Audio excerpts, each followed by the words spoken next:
వార్తావానికి స్వాగతం. ఈ కథనాన్ని మీకు అందిస్తున్నది మణిశర్మ. ఇండియా అంటే దేశం కాదు, కేవలం జనాభా మాత్రమే. బ్రిటిష్ పాలకుడు విన్స్టన్ చర్చిల్ ఎన్నో దశాబ్దాల క్రితం చెప్పిన ఈ మాటలు ఒరిస్సా హైకోర్టులో మారుమోగాయి. ఇది వలస పాలకుడి అసమాన వ్యాఖ్యగా అప్పట్లో కొట్టిపారేశారు.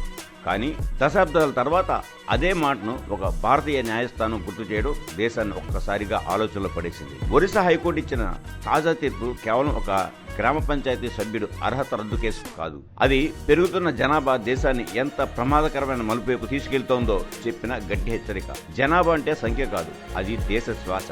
కానీ ఆ శ్వాస అదుపు తప్పితే ఊపిరి ఆడకుండా చేస్తుంది. ఈ నిజాన్ని గుర్తు చేస్తూ ఒరిస్సా హైకోర్టు ఒక అసాధారణమైన మార్గాన్ని ఎంచుకుంది. బ్రిటిష్ పాలకుడి మాటలతో పాటు శతాబ్దాల క్రితం చెప్పిన తత్వవేత్తల హెచ్చరికలు, మహమ్మారి రోజుల్లో మనం అనుభవించిన భయానక క్షణాలు అన్నింటినీ ఒకే తీర్పులో కలిపింది. ఓవైపు అభివృద్ధి చెందుతున్నాను గొప్పలు చెప్పుకుంటున్న దేశం పెరుగుతున్న జనాభా బరువుతో తనకు తానే శత్రువుగా మారుతోందా అన్న ఆలోచనను ఈ తీర్పు బలంగా ముందుకు తెచ్చింది. ఈ కేసు ఒక గ్రామ పంచాయతీ సభ్యుడి అర్హత రద్దుకు సంబంధించింది.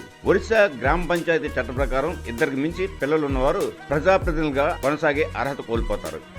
ఈ నిబంధనను సవాల్ చేస్తూ పిటిషనర్ కోర్టును ఆశ్రయించారు. కానీ కోర్టు ఈ అంశాన్ని కేవలం చట్టపరమైన సాంకేతికతగా చూడలేదు.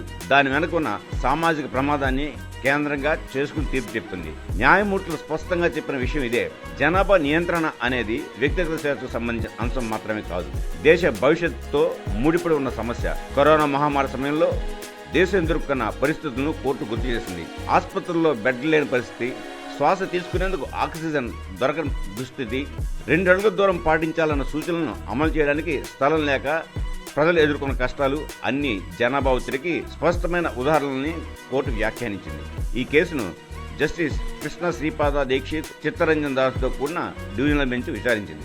ఈ తీర్పులో కోర్టు అంతర్జాతీయ గణాంకాలను కూడా ఆధారంగా తీసుకుంది. ప్రపంచ ఆరోగ్య సంస్థ లెక్కల ప్రకారం భారత్ జనాభా ఇప్పటికే 143 కోట్లను దాటింది.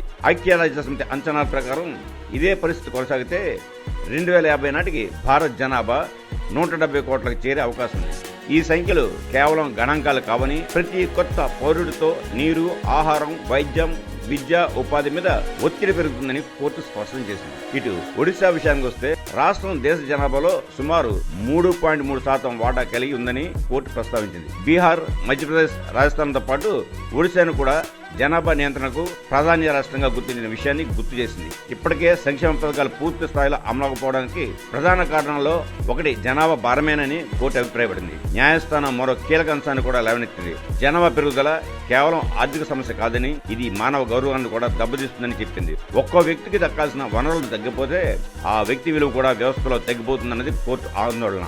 అందుకే జనాభా అడ్డు అదుపు లేకుండా పెరిగితే విపత్తు తప్పదన్న హెచ్చరికను నేటి పాలకులకు మళ్లీ చదవాల్సిన అవసరం ఉందని కామెంట్ చేసింది. ఇంతటితో మా ఈ కథనం సమాప్తం. మా ఈ వీడియో మీకు నచ్చినట్లయితే మరిన్ని అప్డేట్స్ కోసం లైక్ చేయండి, షేర్ చేయండి, సబ్స్క్రైబ్ చేయండి.